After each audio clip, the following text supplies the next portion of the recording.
حالة من الارتياح تسيطر على الكابتن محمود الخطيب ومجلس إدارة الأهلي بعد انتهاء أزمة كولر ودياً، خاصة بعدما استغلها البعض لتوجيه اتهامات بإهدار المال العام قبل الانتخابات.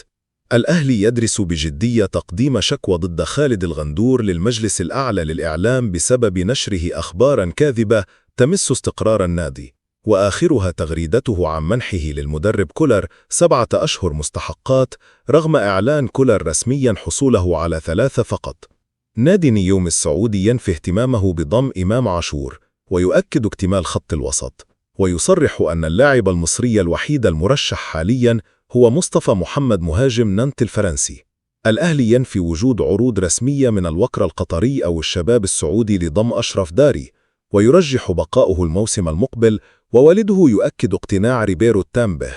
الأهلي يرحب ببيع أحمد عبد القادر لبيراميدز أو إدخاله في صفقة تبادلية مع محمود صابر أو لاعب آخر رغبة في الاستفادة منه قبل نهاية عقده، رغم عدم وجود تواصل رسمي حتى الآن.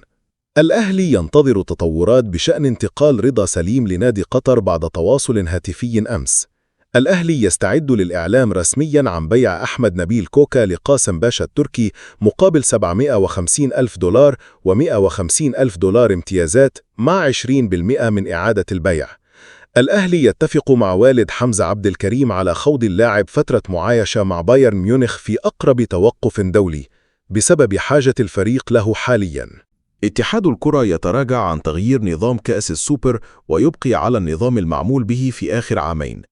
رضا عبد العال يروي الشائعات عن أزمة بين الشناوي ومحمد يوسف وريبيرو بسبب نية المدرب إشراك شوبير أساسياً.